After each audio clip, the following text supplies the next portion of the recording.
She stood in my driveway, arms crossed, and told me, not asked me, told me that she needed a copy of my gate key. Said it was for the community's benefit. Said she needed access to the shared easement that ran along my back fence line. She had a smile on her face like she'd already won. What she didn't know was that I'm an architectural engineer who had already spent 6 months reviewing every document this HOA had ever filed, and I was about to build something that would make her wish she'd never knocked on my door. Before I tell you what I built, and trust me, you're going to want to see where this goes. If you're dealing with an HOA that thinks your property is their property, hit that subscribe button right now. This channel, HOA Drama Neighbor, exists for exactly this reason. We document everything, we fight back legally, and we win. Now, let's get into it. The lot I purchased has a side yard that runs along what the original plat map calls a utility and drainage easement. A 6-foot wide strip of land that technically I own, but that utility companies and the city have the right to access for maintenance. The HOA does not appear anywhere on that easement documentation, not once. My backyard is private. I put up a cedar privacy fence shortly after moving in, a beautiful 6-foot structure stained a warm walnut color, with a single lockable gate on the east side of the property that faces my driveway. The fence was fully permitted. The city inspector signed off on it.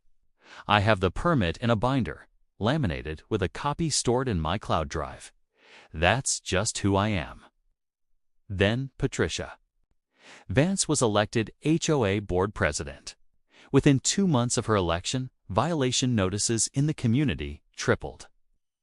She hired a compliance consultant, which turned out to be her adult son, to walk the neighborhood twice a week. With a clipboard, then, one Tuesday evening in October, she knocked on my door. She stood on my porch in a pressed blazer at 6 p.m. on a Tuesday, holding a manila folder. She told me the board had voted to implement a community access protocol for all gated properties in the subdivision. She said the HOA was requesting that all homeowners with locked gates provide a copy of their gate key to the board, specifically to her. After she left, I sat at my kitchen table and read every word of that folder. I spent the next week doing 2 things: researching HOA law in my state and quietly pulling every permit, plat map, easement document, and recorded deed related to my property. When the meeting minutes finally arrived, they were vague. No roll call vote recorded, no quorum documentation, no legal citation for the authority being claimed. Just a paragraph that said, "The board unanimously supports community access measures." That wasn't a legal vote. That was a conversation someone wrote down. I sent a certified letter, return receipt requested, to the HOA's registered agent. In it, I stated clearly, the board's resolution lacked legal authority under the recorded CC&Rs, and I would not be complying. On day 4, she left a notice on my door.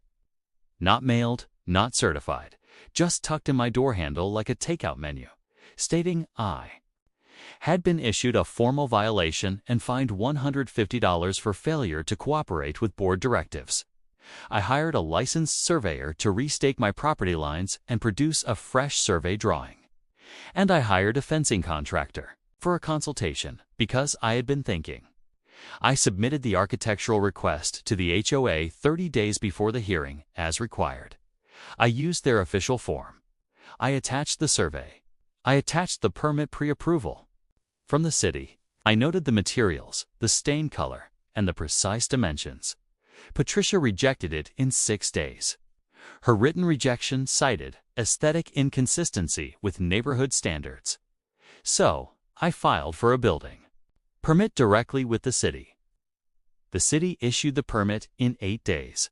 HOA architectural approval is not required when a city permit is already issued under my state's HOA statute.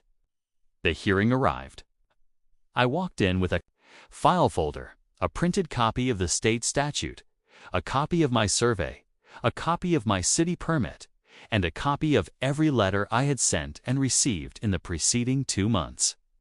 I placed my documents on the table, one by one, and walked through each point calmly and without emotion. The board member sitting to Patricia's left leaned over and whispered something to her. Patricia's expression shifted. The fines were dropped 11 days later. I received a brief letter stating the board had reviewed the matter and determined the violation had been issued in error. 2 weeks after that, I broke ground on the new fence section. It took 3 days to build. The new fence panel is solid, tight, seamless. You cannot tell it was added later. And where the old gate used to stand, there is now a smooth, unbroken fence panel.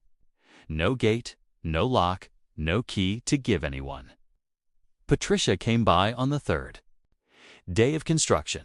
She stood at the edge of the road and watched. She didn't say anything. She just stood there. I kept that note. I put it in the binder, laminated, because documentation isn't just protection. Sometimes it's